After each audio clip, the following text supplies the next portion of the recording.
Okay. And for my colleagues who are presenting, can you see the screen?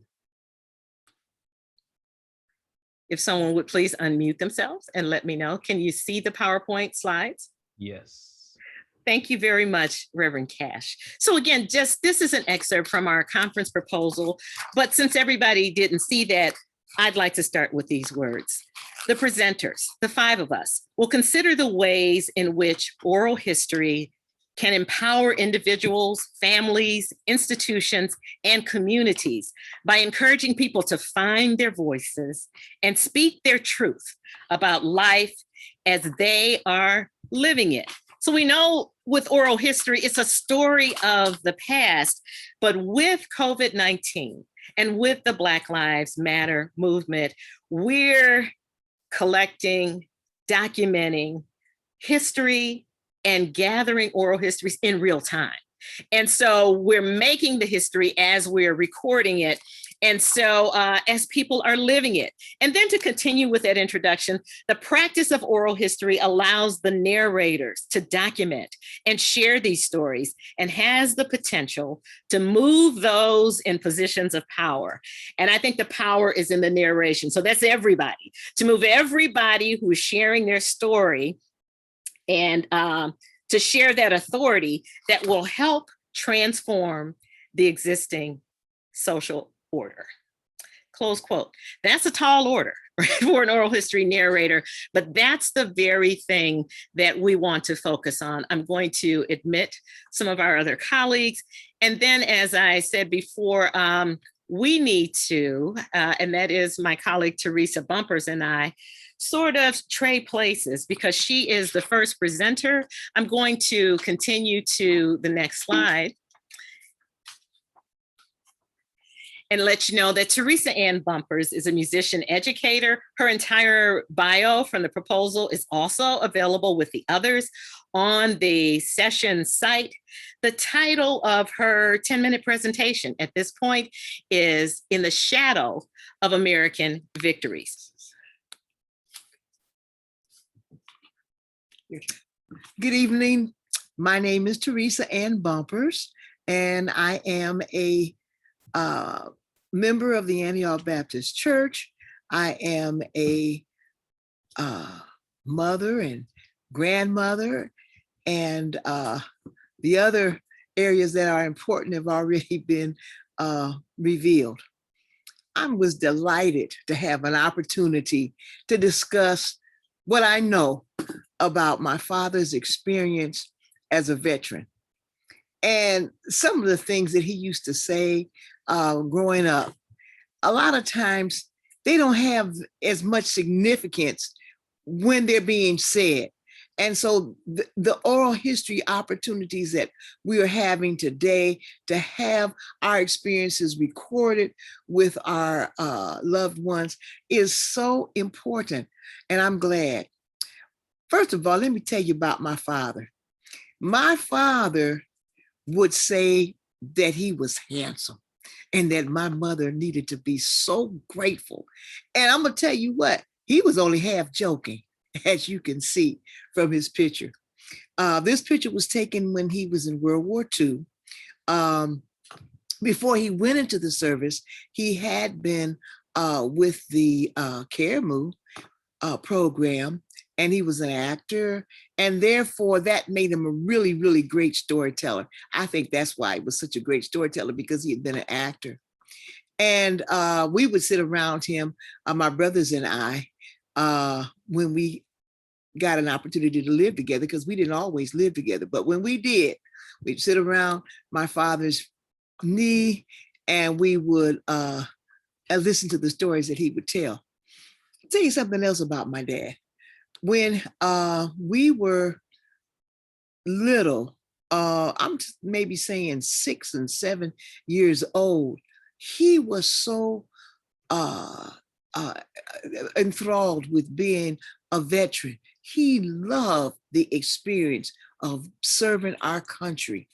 And we as children were taught to fold the flag. I knew how to fold. You know how they fold the flag and give it to the person who has lost a loved one? Well, my brothers and I knew how to do that. And my father was very excited about putting up the flag every federal holiday, putting it up at dawn and taking it down at dusk. And one time we had been at a picnic, and I don't know how far out of Cleveland it was, but at any rate, we had left later than we anticipated. And so my father was excited, and he was driving a little faster than usual and was stopped by the State Highway Patrol. Well, my brothers and I, we were scared to death. We were sitting there motionless. And as the patrolman walked up to the car, and so he tried to give my father excuses for speeding. He says, "Well, I see your mother is in the back seat. I mean, she's sick. You're speeding so that you can get to the hospital." And so my father said, "No." He says, "Well, your wife there, looks a little offish. Is she okay? You have to take her someplace quickly. Am I right?" And no, nope. What about one of the kids? He tried his best to give my father a good reason for speeding. He didn't want to give him a ticket. But my father said, after all of that, the reason that he was racing to get home was because he wanted to take that flag down before dark. That's how important it was that he honor and respect the flag. So that's what we did. We got home, took the flag down. My brothers and I, we folded the flag properly. And but that story has been a part of me and my memory of my dad all of my life. And I'm just wondering whether or not my father would have as much enthusiasm as he had at that time, considering some of the things that have happened today, the promise of the flag, the promise of equality. I wonder, would he have taken a knee?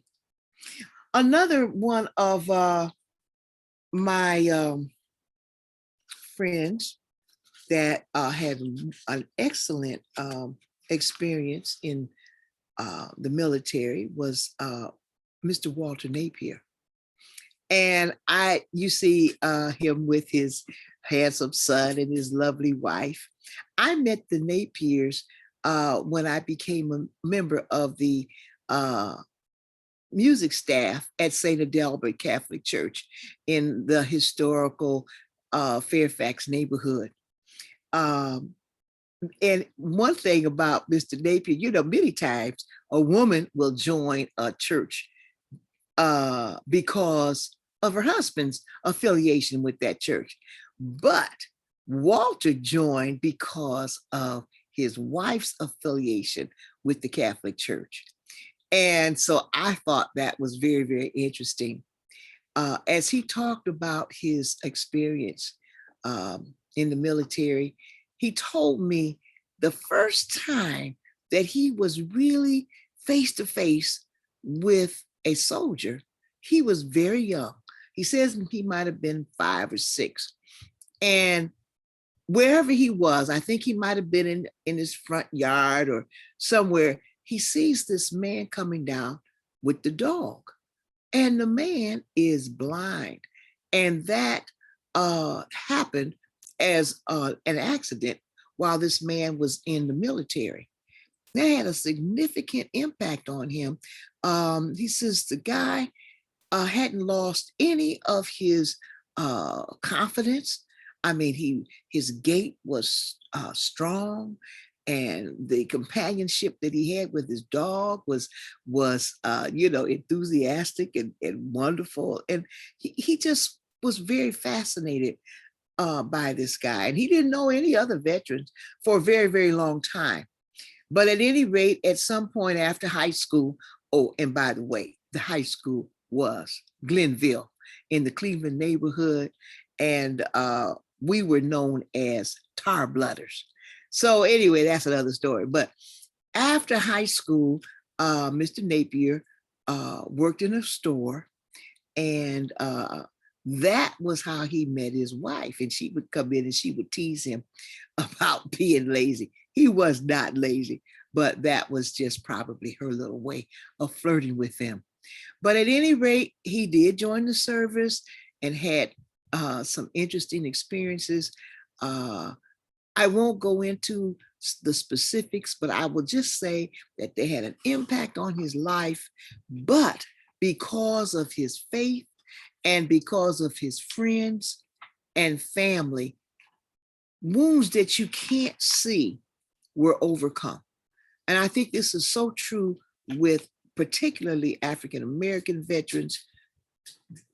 That experience, particularly if you were serving during a war, you had some experiences that were not kind.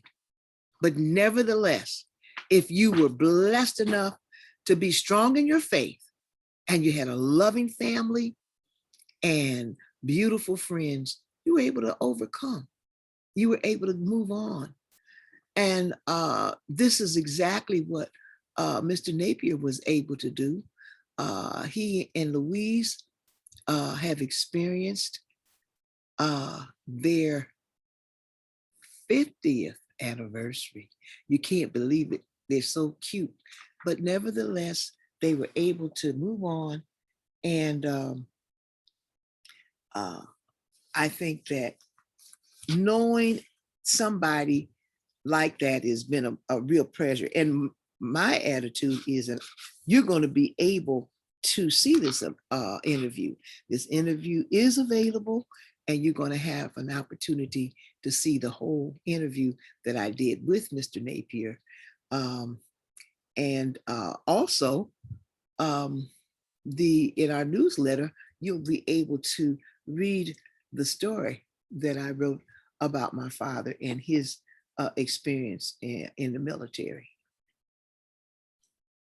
Well, thank you, Theresa, for certainly for a wonderful telling of your father's story and a wonderful summary of your interview with Mr. Napier. Thanks also for reminding us that the interview is available on YouTube. If people want to watch it in its entirety, that's one of the links that we shared on the conference site. Thank you, everyone, for your patience and for your participation. And Reverend Cash, if you would unmute yourself, I just want to make sure that we have the active speaker view so that everyone will be able to see you and not me.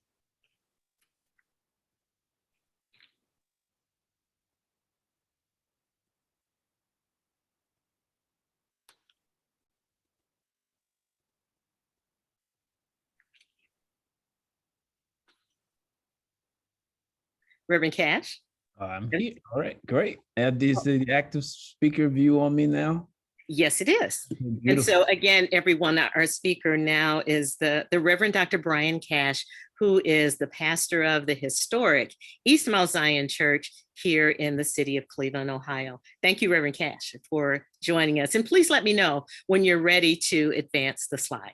Okay, great. Thank you so much, Dr. Williams, for allowing me to share. And I'm so excited to be a part of this panel discussion. Storytelling and oral history is such a part of my heart and also a part of who I am as a preacher, pastor, and community involved activist.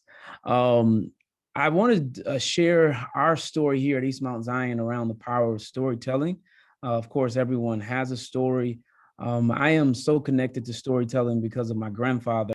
There's a picture that I do have of myself and my grandfather. My grandfather is the son of a sharecropper and a coal miner. They moved from Union Springs, Alabama, because his father was tired of sharecropping and wasn't making any money. Is always told at the end of harvest, you just barely broke even. And so they moved to Lynch, Kentucky. and worked in a coal mine. And at 16 years old in 1956, my grandfather was told by his father that the last thing that I want you to be is a coal miner.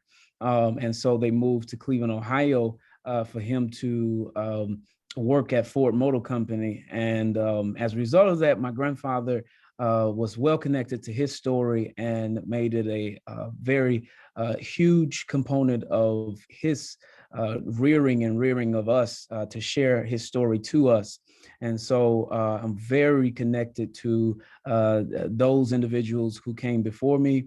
And when I arrived at East Mount Zion, this connection to this idea of storytelling became my kind of tool to integrate the different generations at our church. I was trying to figure out, I arrived to a church that I identify as a single generational church.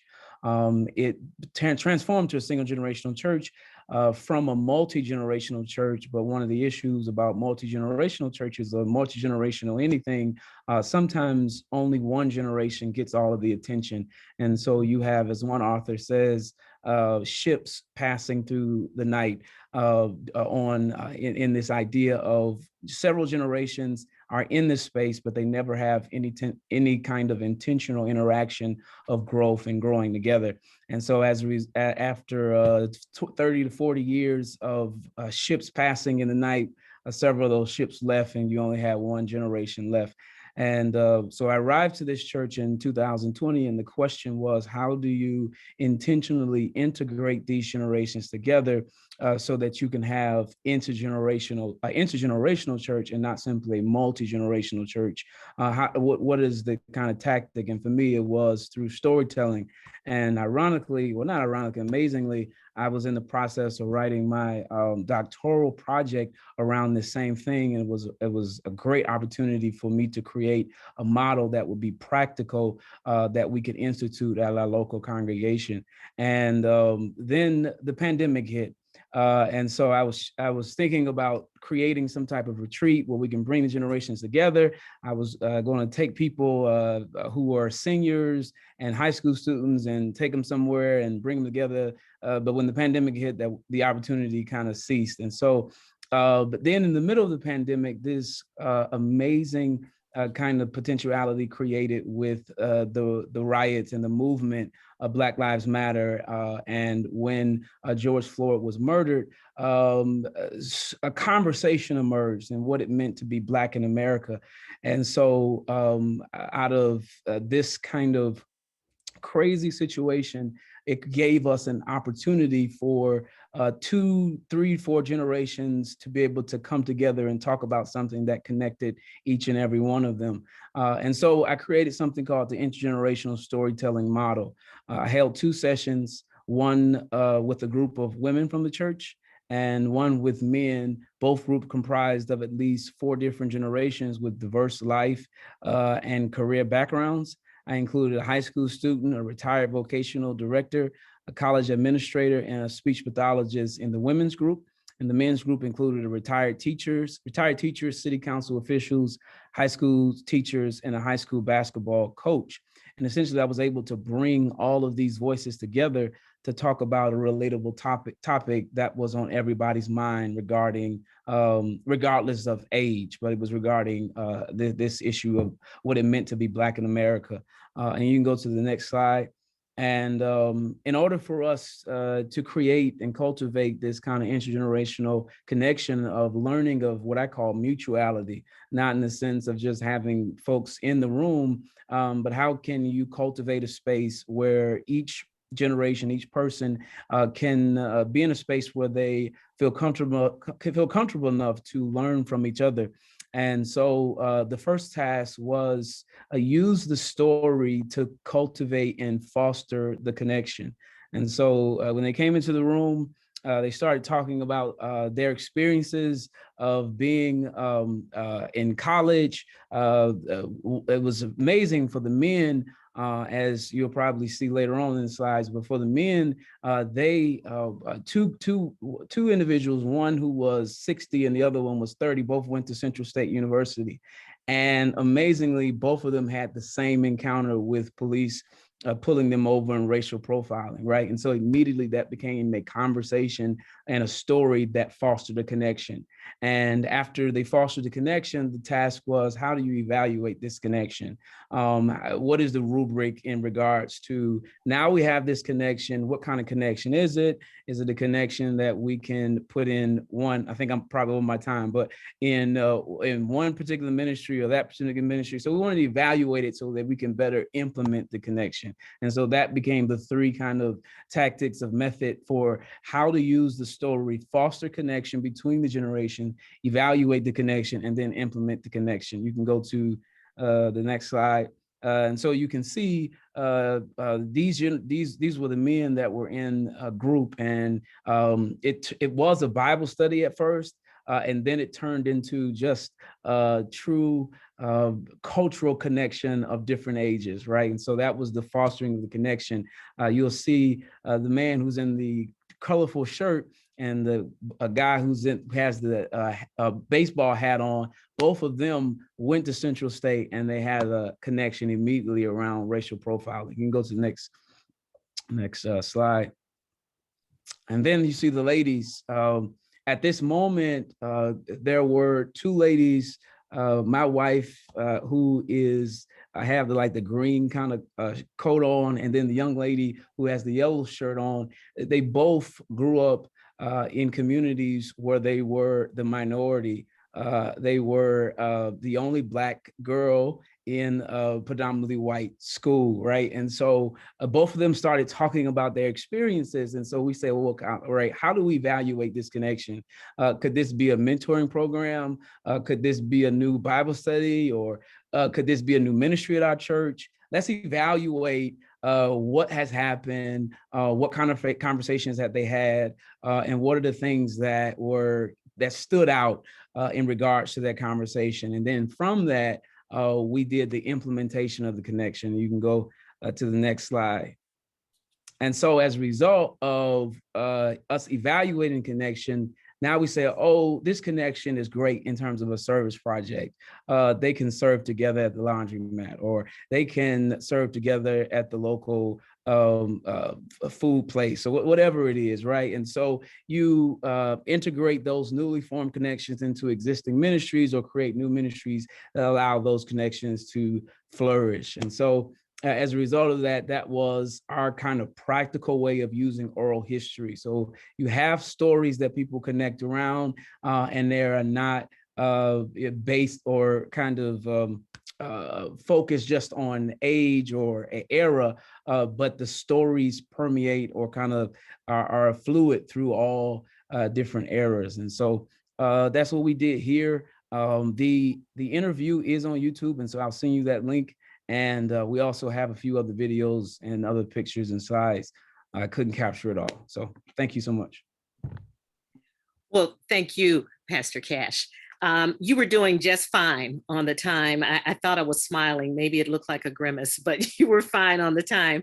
I do want to continue, though, to move through the presentation. And so I'm pleased to welcome my boss, the president and CEO of the Western Reserve Historical Society, Kelly Falcone-Hall, to talk about the way that we do oral history and conducting oral history, and also the way that we preserve and then make available to students and scholars oral history at the Cleveland History Center. Thank you very much, Kelly, for agreeing to be part. Thank you, Regina. Regina is my colleague. We are colleagues. I'm no one's boss. I'm so happy to be here, and good to see you all tonight. Yeah, I have done my share of interviews over the last 30 years, but I do think my role this evening is to talk about Western Reserve Historical Society a little bit, and just share a snapshot with you all about a very long tradition of doing oral histories and keeping them safe and sharing them in all the ways that Regina just explained. Our mission is to inspire people to discover American history by exploring the tangible history of Northeast Ohio. And I know that I'm speaking to the already converted, but there is nothing more inspiring and allowing us to remain relevant. We are Cleveland's oldest cultural institution. We're going to be 155 years old next year. So it's this ongoing challenge for relevancy. And what is more inspiring, what is more moving than our stories? And just a little bit about WRHS. We are a very large, very diversified regional historical society. And we're headquartered in Cleveland, in University Circle. We've got sites around Northeast Ohio. We've got properties on the National Register of Historic Places. We have hundreds of thousands of items in our museum collection, and we have a library and archive, and that is where the dozens, and I'll get into that in a moment, of oral histories are preserved. And we have been collecting, collaborating with the community to collect oral history since the 1960s. And the topics covered by our oral history collections are extremely diverse, but I will say they all document some aspect of social justice and human rights. To a collection, I was, again, in preparation for this presentation, kind of looking again at all that we have, and it's pretty incredible. I want to share a quick story to tell you, it's a personal story about how oral histories changed my life. I wouldn't be doing what I'm doing today if it weren't for oral histories. I was in my third year at Cleveland State University, and one of my professors, Dr. Mel Drimmer, who taught African American history, Regina's nodding, she remembers, that was right around the time Cleveland State started to require 2 African American history courses as a requirement for graduation. And I had never met Dr. Drimmer. I hadn't yet declared a major. I think I was toying with political science and American history. And Dr. Drimmer required every single student in his class, both classes, to do a family history research project. And a requirement of that project, we had to sit with family members, everybody, with our little handheld tape recorders, you remember, and cassette tapes, and interview everyone. And I interviewed 2 grandmothers, a grandfather, my mother, my father, and a couple of great aunts. And by the way, they have all moved on, with the exception of my father. And, I was 20 years old. So what do you know when you're 20 years old, right? But I will tell you that sitting with them and listening to these stories, I never knew things about their lives. I didn't know that my paternal great-grandmother owned a grocery store in an old Cleveland neighborhood, and was widowed twice and had 8 kids. And according to my grandmother, looking back 50 years, she said, she ran that grocery store. She also ran the neighborhood. And I said, wow. I mean, I don't know if all that is true. This was a 50-year-old memory, but I thought it was pretty incredible that her memory of her mother in the 1930s was a single woman running a grocery store and making it work with 8 kids during the Depression. And my own mother, I didn't know that my mother lived in public housing her entire childhood at West 60 for Clevelanders with us, West 65th in Detroit, in an old row house that's actually still there called the Neal Terrace. And those are just, a few examples. I actually interviewed my father years later in an oral history project called Cleveland Works in 2000, when we were interviewing men and women who worked in manufacturing in Cleveland and trying to document that story, that was sort of quickly going away. But back to Dr. Drimmer. So I was completely, I was hooked. That was it. And I declared political science and American history as my major and minor. I would say that, or I think it's fair to say that oral histories remain a priority for Western Reserve Historical Society today. In this organization that I'm so privileged to lead. And there's a punchline to this story. So 20 years later, we were doing a survey of unprocessed genealogical collections, and somehow we have the Melvin Drimmer family history research papers in our collection. And this is fabulous treasure. every student who had his class from 1972 to 1992 wrote about their families. So these aren't, and then they're not just family trees. It's a socioeconomic history of hundreds of students' families. So we've, in addition to that, we've got about 70 oral history collections total. And, thinking about how projects like this and how collections like this really strengthen an institution and in turn the community, we collaborate and partner with countless individuals, organizations, stakeholders, partners. I've got a few that I'm going to call after this panel is over. So, in that way, community engagement is really one of the outcomes, sort of beyond the collecting and the preserving and the sharing. In so many ways, they've made our organization stronger all these years. We also use them to generate revenue, and that's okay. We've got a heritage management program, and we've got corporations and philanthropies and nonprofits that we work with. They're our clients. And hiring Western Reserve Historical Society, because we know how to do this work. We help them process their records. We take in their inactive archives, and we also help them interview current employees, current board members, former board members, trying to capture these stories and institutional knowledge. And for a nonprofit organization like Western Reserve Historical Society, that revenue gets reinvested in our mission. Frankly, in our people. About 80% of our operating budget are staff salaries. So to move on, because I don't want to go on too long, Regina knows I could go on all night. Just to highlight a few of the oral history collections that we have, that we've done recently. In our African American archives, we've got the Stokes Oral History Collection. And we did this in 2016 and 2017 in anticipation of the 50th anniversary of Carl Stokes' election as mayor of Cleveland in 1967. And also to commemorate his brother Lewis, who served, an unbelievable 15 terms in the U.S. Congress and was the first African-American congressman elected in the state of Ohio. So 38 interviews were done, and they're used. You can see them in this permanent exhibit at the Historical Society called Carl and Lewis Stokes Making History. We also used the content from the interviews to create curriculum for students in grades K through 12. And that was part of a really wonderful partnership with Cleveland Metropolitan School District. I'm going to move on. In the Cleveland Jewish Archives, we've got a fabulous community history archive growing every day.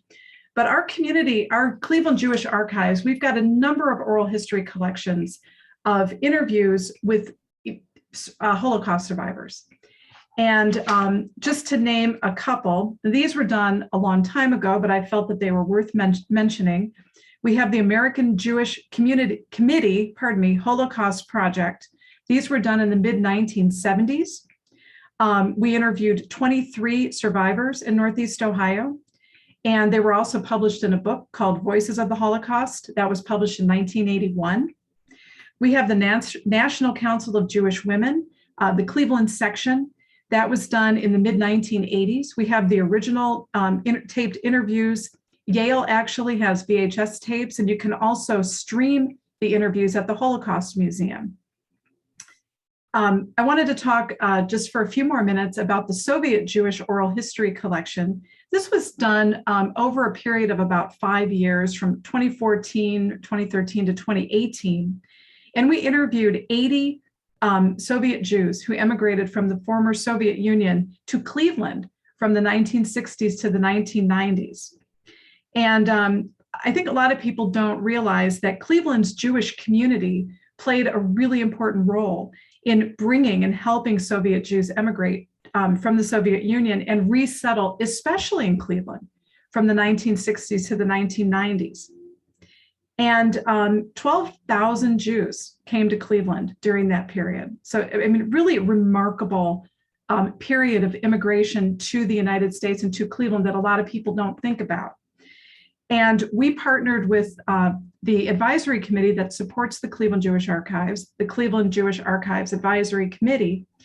And all of these are available on Digital Cleveland Starts Here, which is the digital repository for Western Reserve Historical Society. So you can go and open, again, any one of these 80 interviews and listen. I wanted to highlight one story, and I think I'll end with this story. It's about Vladimir Denizen, and he is a violinist with the Cleveland Orchestra. And we have a personal connection to Vladimir. He was my daughter's violin teacher for many years, 6 or 7 years. She is now in a conservatory playing violin, believe it or not. And we have a personal connection to his wife, Luba, who is also immigrated with Vladimir. And I think, and you'd have to listen to it, and I think we interviewed him over 2 separate sessions. I think what's really incredible about Vladimir's story is when you think about an organization like the Cleveland Orchestra, you've got this venerable, it's over 100 years old, and it's nationally recognized, internationally renowned, world-class, all of these words that we hear to describe the orchestra. I don't know that people think about the individual musicians and the stories that they have and the hardships that they've experienced. And listening to Vladimir, I know him well, but I didn't know him as well as I thought I did until I listened to his oral history and his own hardships, his family, his parents, his grandparents, the anti-Semitism experienced by his family, the horrors that his grandparents experienced.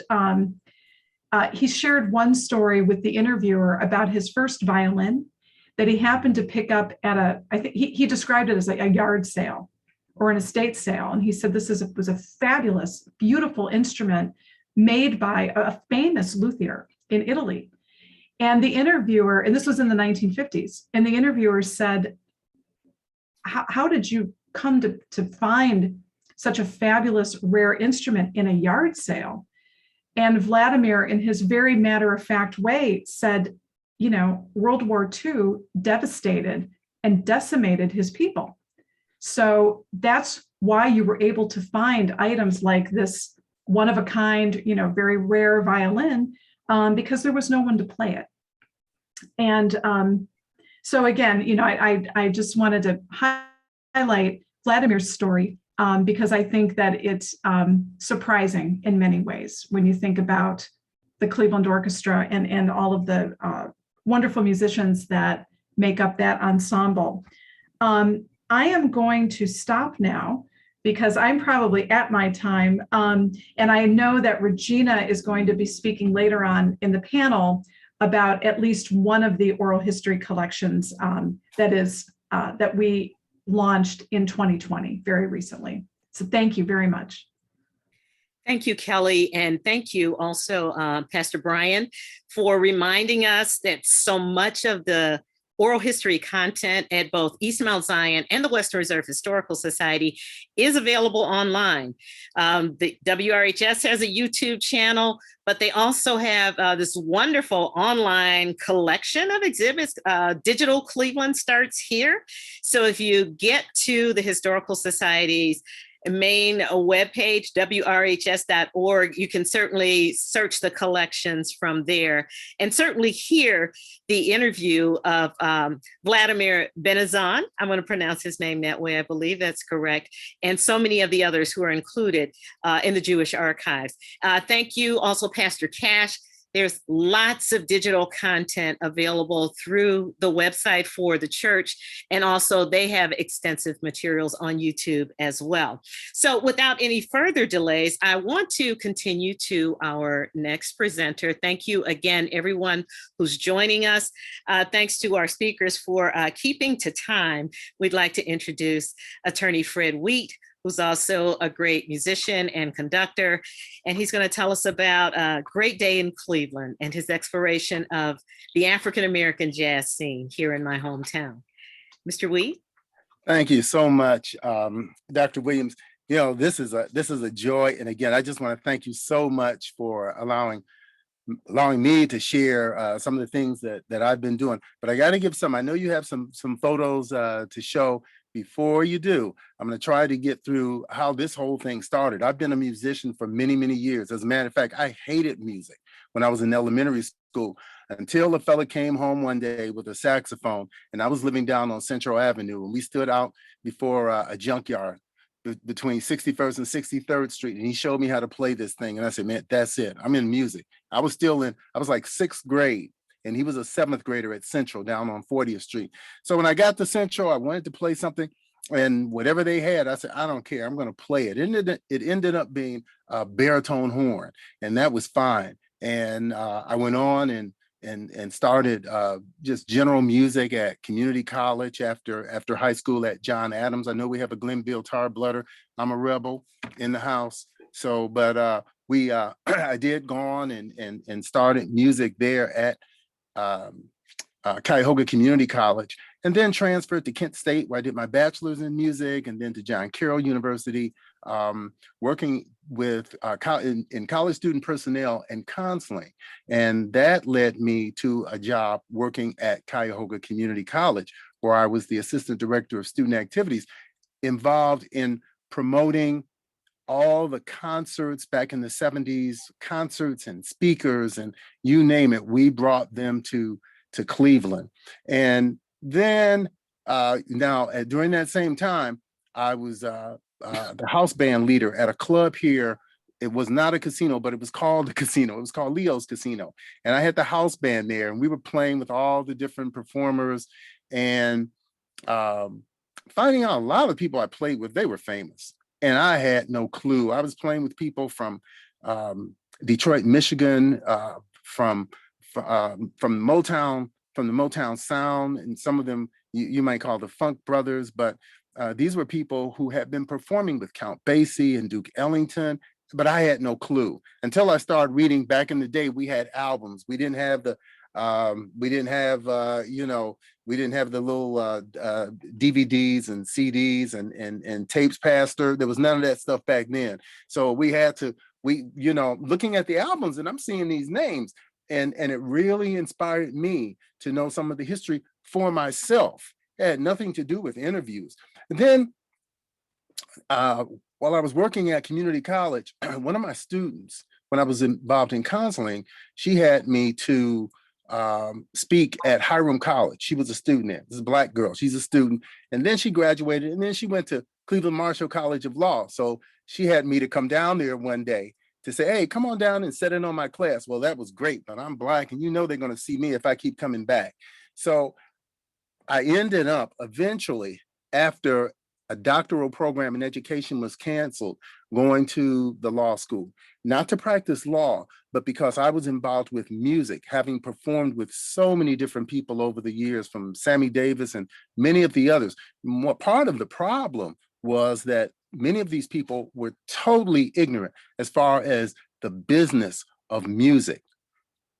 They didn't know what was going on. So I put a group together. One of the people that helped me a lot was a fellow by the name of, now his name escapes me, but he was the head of Maurice King. He was the head musical arranger with Motown. So Maurice, having been involved with him with different groups and with Temptations and all the different groups, he asked me one day, how about, you want to go with Barry Wheatt? And I said, absolutely. Well, it was the day I'm supposed to be starting at community college. They let me go out with Barry, our first engagement, the Astrodome in Houston, Texas, then City Stadium in New Orleans, and then the Coliseum in wherever we were, somewhere Mississippi, Jackson, Mississippi. So, those are some of my backgrounds. I grew up in the city, but a lot of the people, when the Temptations movie came out, it's when this whole interview stuff started with me. A local television station interviewed me. They came out to my house, interviewed me, because they found out I had played with the Temptations in the Temptations movie. So they came out, I interviewed. It was here in Cleveland, it was Channel 3, WKYC. So interviewed, and then a station called The Beat said, hey man, why don't you come on down we want you to be on the radio. And I said, no problem. I'm always looking for something like that. So I went down, and then this fella said, hey, why don't, do you want to take some phone calls? Because I was talking about Cleveland. I knew I was familiar with all the juke joints in Cleveland until I started interviewing, and I'll get to that, until I started interviewing these older people. When I was at when I was in the radio station, this fellow said, write a book. And I was going to write it about myself. And then I started looking into the background of all these other people that came before me. That did it. I was going to write a book about them. I wanted to record my orchestra, and I didn't have the money to do it. So we put some signs up, and we found there was a student, there was a Black student, this brother going to Lakeland Community College. He needed a group to record. So we went out to the recording studio in Painesville. It's called Suma. And out there, I'm sitting at the console, and here's this, one of the professors of the student. I told him what I'm doing, and he said, well, why don't you videotape it? And I said, man, I don't know anything about that. And then he said, we'll help you. That was it. At that point, then I started putting an interview sheet together. What am I going to ask these people? And it was horrible at first. It was not great. But I started putting the interview sheet together. Then I started setting up interviews. And Dr. Williams has just moved on to my first. One of the things that I did, I had a photo shoot. And we named the photo shoot after Great Day in Harlem. We called it Great Day in Cleveland. I gathered all the musicians I could find, all the Black musicians that I could find, and we gathered on East 55th, Pastor, on the steps of Friendship Church, which used to be, I believe, a synagogue. These were some of the people. Many of these people are deceased now. You see the fella on the left with the regular hat on. I don't know, Dr. Williams, if you can point to him. I don't know if I can point to him, but yep. He was involved with back in the 1930s. There were, or 40s, there was a group of musicians that were under the tutelage of a woman by the name of Evelyn Freeman. No one even today knows of her, but Evelyn Freeman had an orchestra that played for all these teas and stuff at funeral homes, and part of the group was drafted, and they kept them together as a unit in the Navy. And the fellow with that hat, he was one of the ones that shared photos and stuff when many of these people were kids. Fellow with the glasses, Eddie Backus, very popular around Cleveland. Fellow to the left of him, that's Robert Lockwood from Arkansas. You probably, he's known all over the world. Gosh, so many people. And this is just, these are some of the older ones. Many of them are deceased now. Marshall, the girl on the right up front, that's Marshall. Her name was Marshall Gillespie, and she married an albino fellow by the name of Gerald Baxter. That's where she gets that name, Marshall Baxter, and then Beckley somehow. And as a matter of fact, when she was living in Buffalo with her husband, who was a drummer, he got me started in music. When I was in high school, he came up to my high school, grabbed me to do a recording upstairs over Playhouse Square. That was called Cleveland Recording. And the person who ran that, he was in charge of, he had the studio, but he also was one of the creators of the Dolby sound that you hear about in theaters. But again, many of these people are deceased now, and unfortunately, they never even got to see this picture that we're looking at right now. I tried to pick, you can go on to the next slide, Dr. Williams, because I know that Robert Lockwood Jr., I had the privilege of knowing him, recording, videotaping him, getting his story from coming out of Arkansas. And not only did I interview him at his home, I interviewed him on the gig at a performance down at what was called Fat Fish Blue on the corner of Ontario and Prospect Avenue. He played there, but again, he played all over the world. And I interviewed many of his musicians as well. And many of them, unfortunately, are deceased as well. So I'm just so glad that I was able to, you can go on to the next slide. I'm so glad that I was able to video some of these older people while they were alive. And again, my thing was, get the oldest ones I could find. Now, Eddie Backus was not, this is Eddie Backus, organist.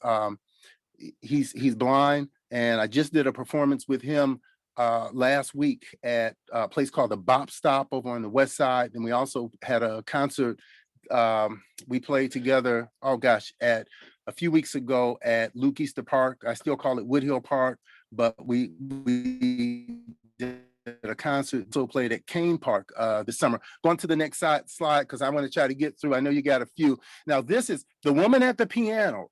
Her name is Evelyn Freeman. She just died about 3 or 4 years ago. She came to Cleveland back around 2000, 2001 or so for a court case that her daughter was involved in. And I, at the time, I'm hunting and fishing. I said, man, I got to sell my equipment. I'm going to sell some of this stuff to get a camera because I have to catch her.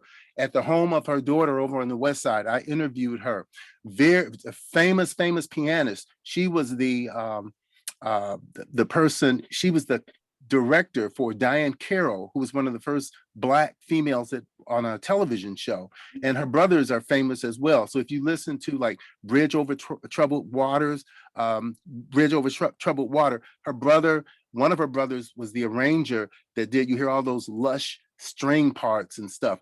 That was them. But even in this band, there are a lot of people who became music instructors, and they were like kids. She on Euclid, there was a place called Oster's, and this woman decided she's going to go up there, and she said, hey, I went up and talked with old man Oster about having a Black night, meaning that you could get Black folks to come in there and dance like on a Sunday when it was like downtime. But that was Evelyn. That's part of her big band, part of that group. Oh gosh, and there's some people in there that started me in music, and they're deceased now. But Evelyn Freeman, that woman, and the person I showed you, Eddie Backus, the blind fella. Now he's older. He doesn't even know about these people. That's why it's so important to get things documented. So at least we get some of the history right. Go ahead to the next slide. Oh, little Jimmy Scott. I had the privilege of interviewing him at his home. That's his wife, Jeannie, and he's just a joy. He was actually the #1 jazz singer in Japan, and Versace put a whole set of clothes and stuff together for this man. So that's so going to the next slide, or I never get through it. I know my time is probably up already. Go to the next one. Well, I'm happy to do that, Mr. Wheatt, but you said your time is up, and it is. I knew. It's Regina's turn. But the good thing about the fact that we kept to time is we're going to have time after everybody presents for a few minutes to discuss all those things that have been shared. One of the things that really enriched my life, beginning in the 1980s, was the opportunity to study voice with a woman who was my mentor, my sorority sister, and became a very dear friend. Her name is the late, great Dr. A. Grace Lee Mims, who lived from 1930 to 2019, passed away in October of 2019. She was one of the founders of the African American Archives Auxiliary at the Western Reserve Historical Society. And I knew that she loved music. She was a soprano. And she also loved to talk and interview other people. She had a radio program on WCLV for about 46 years called The Black Arts. So she too was a Black woman, again, pledging a historically Black sorority on the campus of Hampton Institute in Virginia when she was an undergraduate there, and where she was named Homecoming Queen, I believe in 1951, but just a really great lady who did a lot to promote the role of African Americans and their contributions to the arts, especially here on America's North Coast. And she was so incredibly influential that WCLV, the official home of the Cleveland Orchestra, that radio station still has every Wednesday night, just like Grace used to do at 10 o'clock, in tribute to A. Grace Lee Mims. And the focus is still on Black contributions to the arts. So again, great lady. She was very happy. We were standing in her living room and beautiful home in East Cleveland. Now the home has been sold. All of her belongings moved out of that. Her collection, however, preserved at the Western Reserve Historical Society, more than 100 boxes of materials, not only documenting her life in music here in Ohio, but also members of her family. She's got some very famous relatives. The Lee is the same Lee that Spike Lee has as a surname. And so Spike Lee's dad, Bill Lee, is Grace Lee Mims' brother, her older brother. And they had a family group called the Descendants of Mike and Phoebe. So that history is also documented in the collection at the Western Reserve Historical Society. So I'm very grateful that she said yes to being part of that Black History project that was launched 50 years ago in 1971.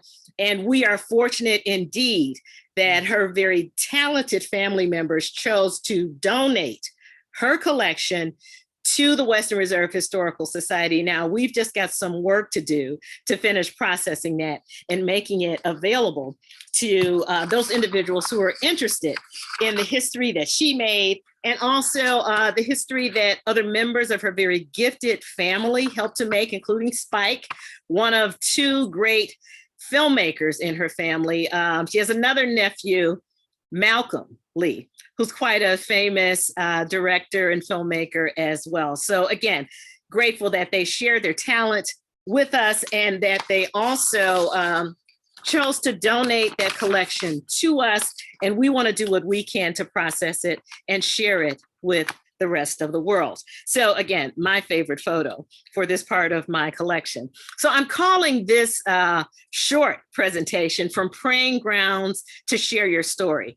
Praying Grounds, African-American Faith Communities, a Documentary and Oral History is a project that I started at Cleveland State University in 2003 when I was on the faculty in the history department there. And Share Your Story is one of the recent story collecting projects that we launched at the Western Reserve Historical Society, where I am now employed. Kelly really is my boss. She's just very nice, but she's my boss and I know it, right? She's the one who offered me the opportunity to work at the Historical Society, and that's fine. Boss, colleague, I'm glad to be working there in this moment in our history. But I'm an oral historian, and we do some of the other more traditional kinds of histories that are grounded, in this preponderance of evidence, the oral history narratives, just one form of evidence that we use in writing the story of the American experience. We launched this Share Your Story project on officially June 1st, 2020. And I'm sure you recall that it was on Memorial Day of 2020 that George Floyd was murdered. And there were protests throughout the week, including one on Saturday, May 30th, here in downtown Cleveland. And then I got an email on Sunday from the director of the museum saying, sorry to bother you on Sunday, but we need to say something. We need to do something.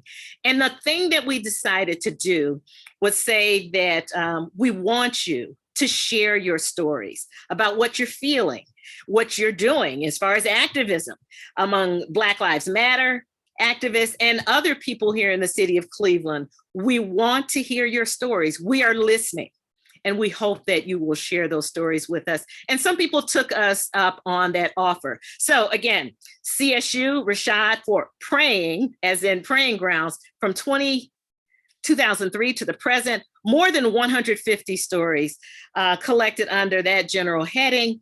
And then most recently, working with the Cleveland Public Library, beautifully videotaped, digital video, right? Oral history interviews with excellent audio. Brilliant videographer by the name of Catherine Young, who used to work with Spike Lee's 40 Acres and a Mule Works in New York, came back home to Greater Cleveland, actually living now in Cleveland Heights.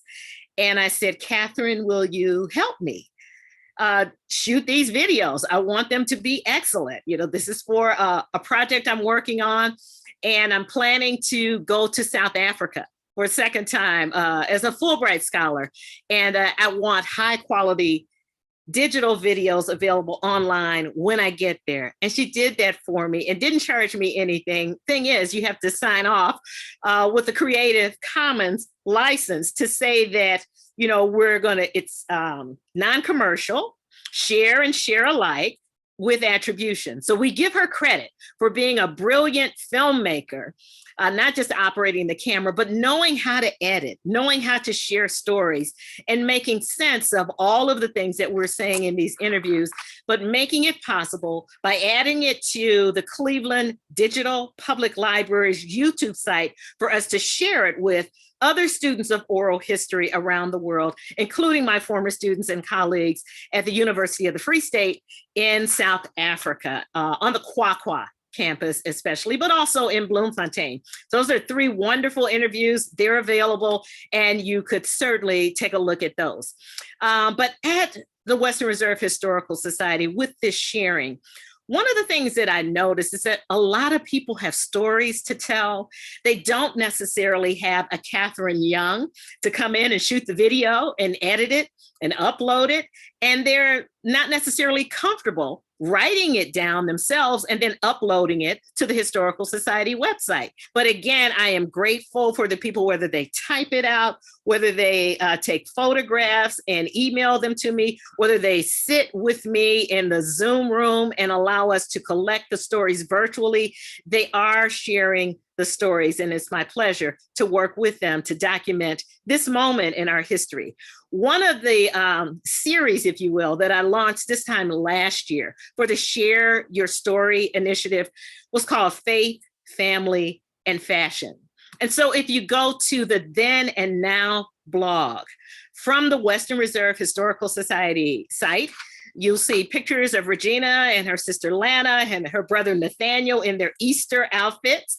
There was something special about being a member of the Baptist faith community and getting all dressed up, not just on Easter Sunday, but every Sunday, giving God your best and looking your best while you were doing it. And so we started to gather those stories. One of my favorites was from another great musician. Her name is Zepharie Burks.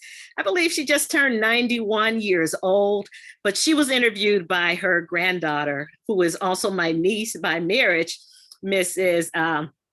Tanya Bias, who's the first lady of a Baptist church as well. And you can read those stories on the Western Reserve Historical Society blog and the digital oral histories that we collect under that banner, Faith, Family, and Fashion.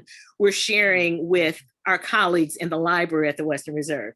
And here's a special interview that I would encourage you to watch. I put it next to the logo for the African American Archives Auxiliary because the narrator, Mr. Robert Prince Madison, was a World War II veteran, and at the tender age of 97, shared his oral history with us in February of 2021.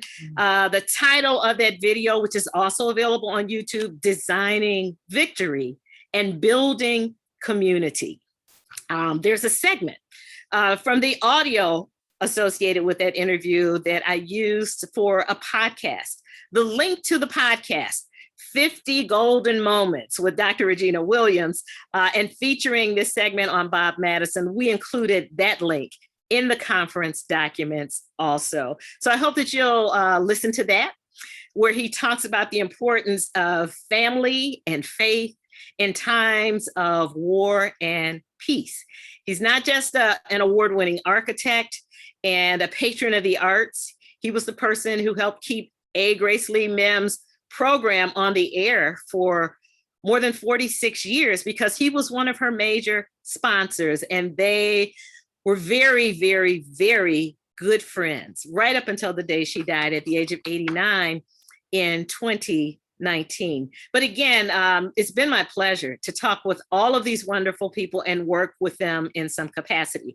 So what we did in the summer of 2020, so that the oral history collecting and preserving and sharing would not end with my generation, was launch an oral history project with some funding from the Western Reserve Historical Society. We're calling it the A. Grace Lee Mims Arts and Culture Oral History Project. We want to continue to go forward. And so moving stories going forward. We're in the home stretch now. We're about to wrap up the formal talking part of the presentation and get to the discussion part. So there are other great people here in Northeast Ohio who come to my rescue when I ask, when I need to know more about doing oral history in this digital age. I can call on the members of the Digital Assets Committee at the Western Reserve Historical Society, including Mr. Michael Shear-Zelensky, who has been really forthcoming in offering me advice on how best to collect the oral histories and back them up on external hard drives and share the external hard drives in different places so that we know that what people take the time to donate to us will be carefully preserved. And eventually the goal is space on the server permitting to share those stories with people all over the world, whoever has access to the World Wide Web. And as far as the linkages and partnerships here, well, it's a long list. Kelly didn't sign up on this list. This is what Regennia wants to do. So I'm not speaking for the Historical Society, but I want to continue to do this, working in tandem, certainly with the Baptist Church. My home church is in Washington, D.C. I've been live streaming with everybody else. The Shiloh Baptist Church in Washington, where the Reverend Dr. Wallace Charles Smith is my pastor. It's in the historic Shaw Howard community. That's where Duke Ellington used to hang out when he was a kid. But also the Howard Theater is there. It's a great place for history making among Black people. When I went there to teach and to live in Maryland, which is down the road a piece, we even had a Black president in the White House in Washington, D.C. I moved there for a while in 2016. But the Cleveland Archival Roundtable, also I have a colleague at the Historical Society. His name is Dr. Sean Martin. He is actually the Jewish history archivist, I believe the title is, but he is the specialist. That's his area of expertise. But he's also an officer in the Cleveland Archival Roundtable. He's invited me to work with them and to participate in a special session they're hosting this month on African American archives in the city of Cleveland. Our neighbors at Case Western Reserve University, my alma mater, where I finished that PhD 20 years ago, and I'm celebrating through December 31st. That is over, right? And now we're doing a different kind of research and writing with the oral history. There's a neighborhood advisory council that wants to make that campus more welcoming. I think doing oral history is a way to let people know that you're listening to them, you value what they have to say, and that they're willing to work with Case Western. So I'm hoping they will say yes to oral history as well. Back at Cleveland State University, I worked there 23 years. I didn't retire, but I did leave to work somewhere else. They still have all of the material related to the Praying Grounds Archive. And they also host my e-journal, and I say my, but it's for the Center for the Study of Religion and Spirituality in the History of Africa and the Diaspora. It's the RASHAD Center. That's the acronym. And we have a journal, the Journal of Traditions and Beliefs. We're publishing our 7th volume. It's a biennial journal. The theme this time around, I think Fred will like this, is jazz, jobs, and justice in the American South and also in South Africa. So that way we get to talk about those people who migrated from Alabama and came to Cleveland, which we call Alabama North, and whose life stories are documented in Fred Wheat's collection. But also Fred contributed an article about a great day in Cleveland and all that it took to pull that project together. Even though many of those narrators have transitioned, we get to hear from them by way of this e-journal that Cleveland State hosts for me. So I'm grateful for that. Professional development opportunities. Again, there's a lot that I don't know about doing oral history in the digital age, but I am anxious to learn more. And so I met with Jared Bendis, who is a real genius when it comes to all things digital. He works in the Kelvin Smith Library at that alma mater of mine, CWRU, and he says, I can't do the work for you, but you're welcome to come here anytime and use all of the state-of-the-art equipment that they have in that library. I intend to do that at least once a week. Kent State University has a master's program in library and information science. And I found out I can take courses there without paying tuition. So I'm planning to take 2 beginning in January 2022. The history makers, well, no explanation required, but let me explain a little bit.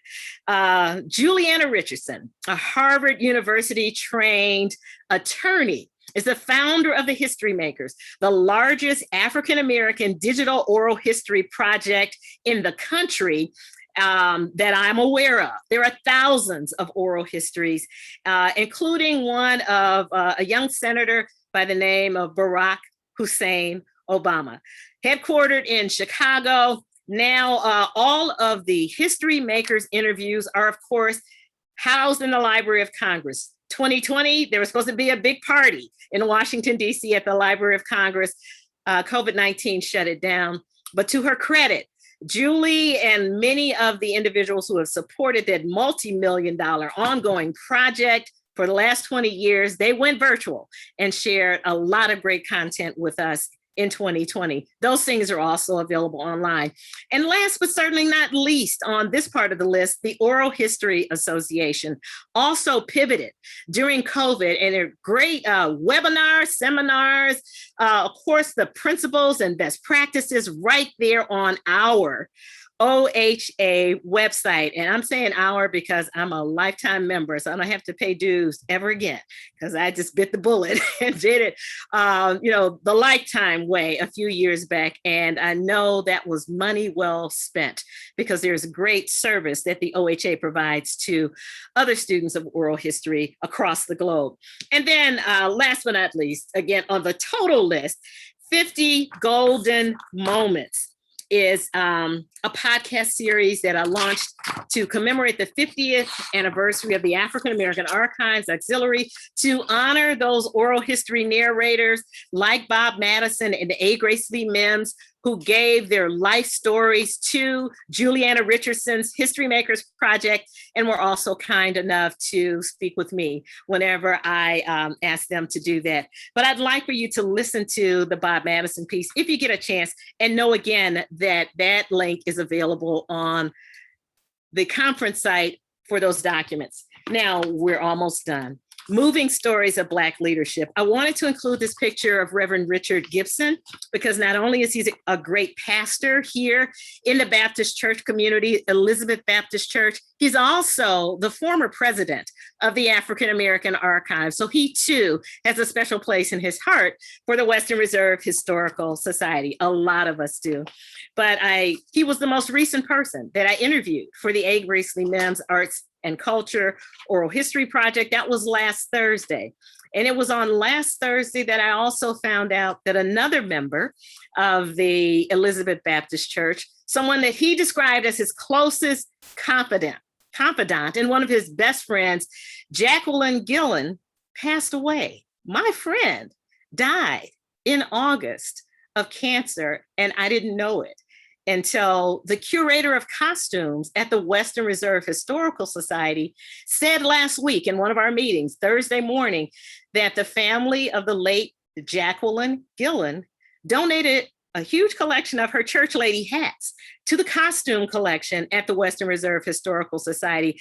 And I wanted to end with that story because I think it's a testament to the work that we do in the Historical Society, that very often we don't have to ask. People think of us and they know that we care. And when their loved ones transition, or even within their lifetimes, they are willing to share some aspect of that family history, of that church history with us. And we are indebted to them for their willingness to share and to lead in the community. Jackie's 3-hour oral history interview is available online. That's why I wanted to do this screenshot. Dr. Rhonda Williams helped to launch the Social Justice Institute at Case Western Reserve University. She's no longer there, but the Institute is still available. This interview is available free of charge by way of the Institute's YouTube channel. And this is my last slide. In conclusion, we want to wrap things up. I thought perhaps we would take a a 5-minute break. Actually, we don't have time, and we need to keep going and open things up to people who are in the session. I'm hoping that people share things by way of the chat. I'm going to stop sharing the screen. We have reminded you that there are documents available. So happy that we have a total of 11 people still with us, but I'm just wondering, Ruth Hill, others who have joined us, if you want to unmute yourselves, is there anything that you would like to say about these moving stories and challenging times and what we're trying to do here on America's North Coast to gather and preserve oral histories? Any questions?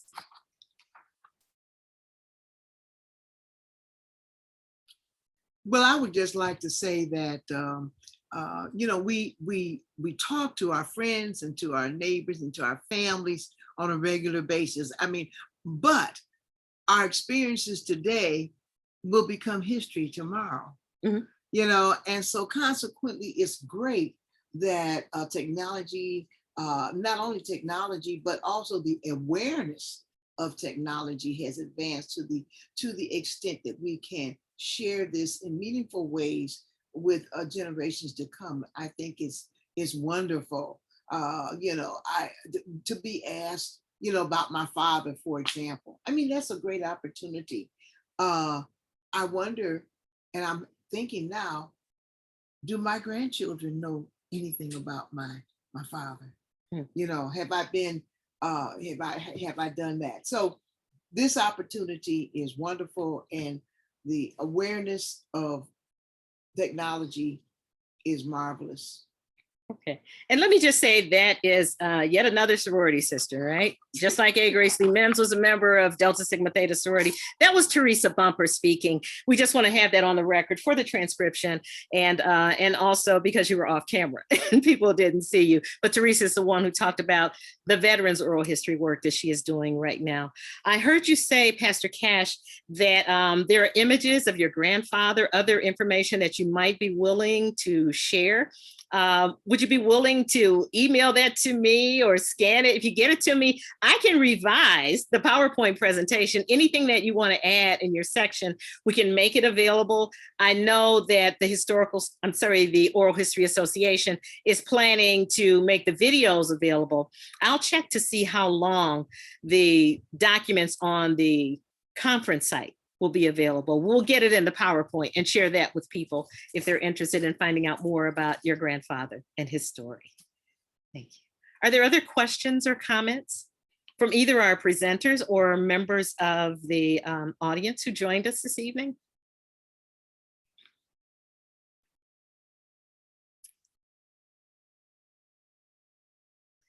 This is a quiet group.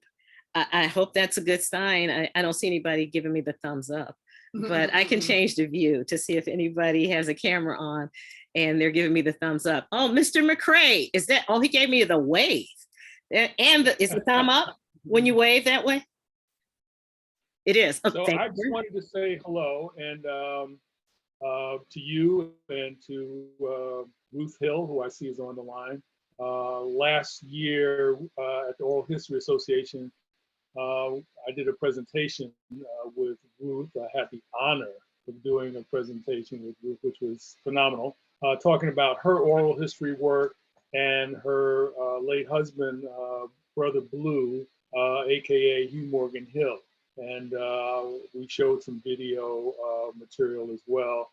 And it speaks to part of the problem that we have when we start archiving all of this material.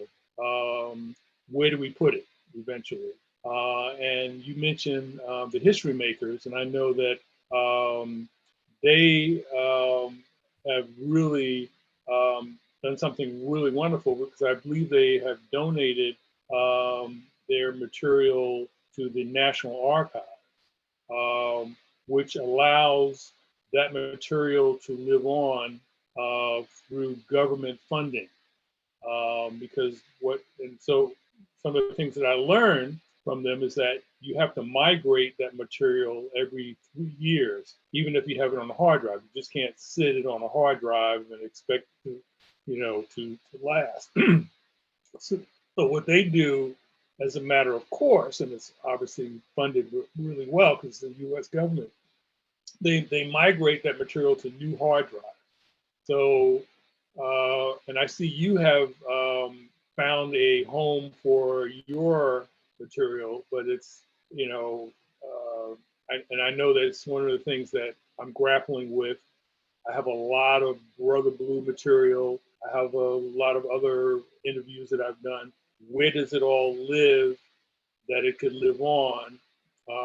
You know, we have to obviously ally ourselves with organizations like the National Archives or a university like Case Western Reserve to be able to preserve this material, because we're not getting any younger, and that we have to make sure this material is preserved and archived and given access to the public. So these are some of the issues that I'm grappling with on a day-to-day basis. But I just wanted to take the opportunity to mention this whole association with the National Archives and the dilemma that we all, as all historians, have in figuring out what to do with our material.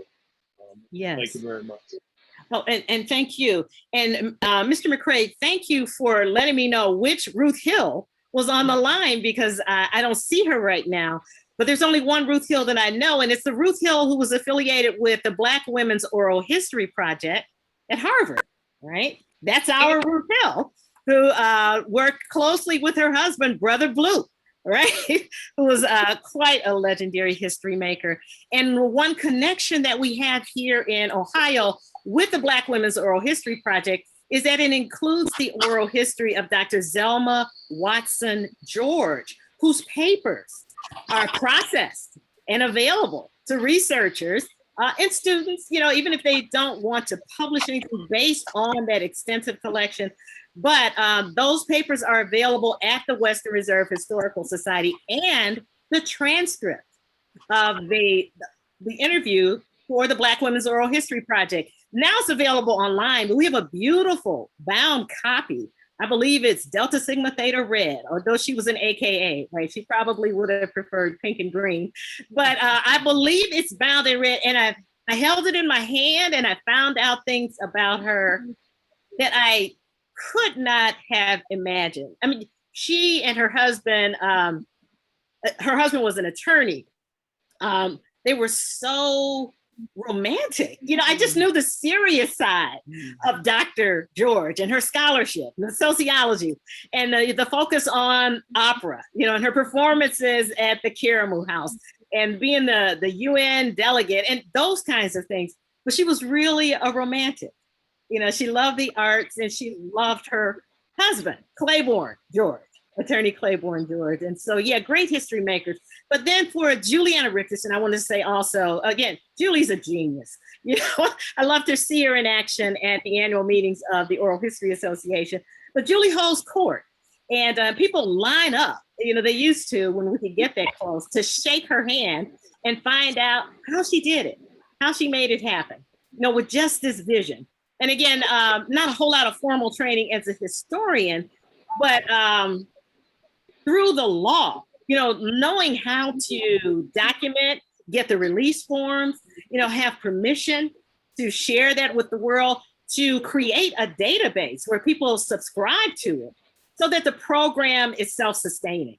So the originals go to the Library of Congress, but we can subscribe, and Cleveland Public Library subscribes to the database. So we can go hear all the stories for A. Grace Lee Mims' interview, all the stories for Senator Barack Obama's interview, and Maya Angelou, and Ruby Dee, and so many others who work with Julianna Richardson and contributed to that project.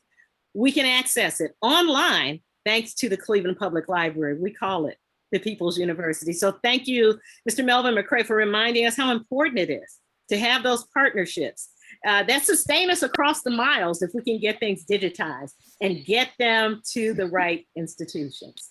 Hello. Maybe we Hello. can get Ruth Hill. Oh my goodness, hi, did you hear me saying all those nice things about you, Ruth? Well, I was in the kitchen and I heard a voice that I recognized, and I said, "Oh, I got to get back and find out what this is all about." And then as I was listening, it was interesting because I heard Karen when I said that sounds familiar. And so my husband, known as Brother Blue, he grew up in Cleveland. And so I just knew a lot of the different places that were being mentioned while the session was on. So it was just good to make that connection, though I never lived there, but it was just good to hear all these places that I knew, like Western Reserve University, Cleveland State, and just some of the streets that were mentioned. So it was just good to have that Cleveland connection too. So, Okay. Well, but we thank you again. Melvin, for having the voice that you have, or I wouldn't have. I was in the kitchen. I said, "Oh, that sounds familiar." So But- thank you, everybody, for a wonderful session. Really, yes. So. Well, thank you for choosing this session. There's a lot going on. And when I saw Ruth Hill was the first person in the waiting room, I said, that can't be our award-winning historian. Ruth Hill wants to hang out with the people in Cleveland. Hang out with, well, see, I didn't know it was going to be Cleveland by the title. Oh, okay. And then, but then as I listened, there was so many things to choose from, and you just find out, and it just sounded interesting to me. And I saw some of the, your name, I guess it was. And I said, oh, I know that name, so I'll go with that one. So Thank you. well, I just want to Only say one person thank you, everybody, for your contribution. So. Thank you so much. And especially thank you for the Black Women's Oral History Project. Oh, that meant a lot to me, really. So I'm glad that I was able to do that. Yes. And Well, everyone. One thing, when the proposal had been written, I was not involved. And they asked for money for 30 interviews. And when I got that position after the person left, I thought 30, you have barely reached what the contributions. And so we ended up with 72 interviews. And that's when I began to feel, yes, it's a good project. So, Yeah.